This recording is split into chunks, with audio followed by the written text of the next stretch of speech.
ఇప్పుడు మరి బాలయ్య బాబు గారు, మెగాస్టార్ చిరంజీవి గారు వీళ్ళిద్దరు కలిసి సినిమా చేస్తే ఎలా ఉంటుంది అనుకుంటున్నారు? అన్స్టాపబుల్ షో చేస్తున్నారు కదా, షో చేయబోతున్నారు అంటున్నారు సెకండ్ సీజన్లో. ఆ షో వస్తే ఆటోమేటిక్గా నెక్స్ట్ వాళ్ళిద్దరు కాంబినేషన్లో సినిమా కూడా ప్లాన్ చేస్తారు. మంచి కథ దొరికితే ఉంది చేయటానికి, వాళ్ళిద్దరూ పాజిటివ్ కదా. అవును, ఇద్దరు ఒకళ్ళంటే ఒకళ్ళకి ఇష్టం. తర్వాత ఊరినేనండి హీరోల మధ్యలో అభిప్రాయ భేదాలు లేవనేది కూడా స్పష్టం అయిపోతుంది. లేదు, అసలు ఎప్పుడూ ఉండవు అభిప్రాయ భేదాలు అనేవి. ఉండటానికి ఏమన్నా వాళ్ళకి ఆస్తి గొడవలు ఉన్నాయి, అభిమానుల అపోహది అంతే. అభిమానుల అపోహని కొంతమంది కొన్ని మీడియాలు కొన్ని రాతలు రాయటం వల్ల అభిమానులకి వాళ్ళకి అపోహలు అపార్థాలు జరగటం తప్ప ఏ హీరోకి పడని హీరో అంటూ ఎవరు ఉండరు.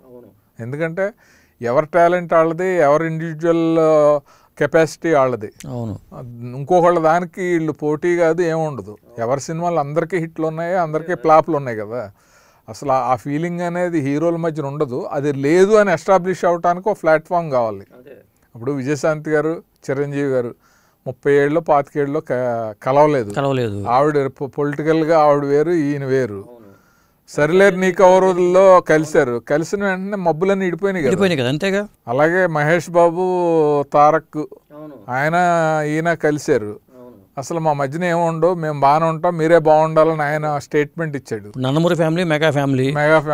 ఇప్పుడు బన్నీ గారిని మన బాలకృష్ణ గారు కలిశారు. తర్వాత ఇప్పుడు చిరంజీవి గారు ఇద్దరు కలుస్తున్నారు. ఏమి ఉండదు. ఉండటానికి ఎవరి ఆస్తులు ఎవరు కొట్టేయలేదు కదా. ఎవరి రెమ్యునరేషన్ వాళ్ళది, ఎవరి ఇమేజ్ వాళ్ళది, ఎవరి సబ్జెక్ట్ వాళ్ళది, ఎవరి కెరీర్ వాళ్ళది.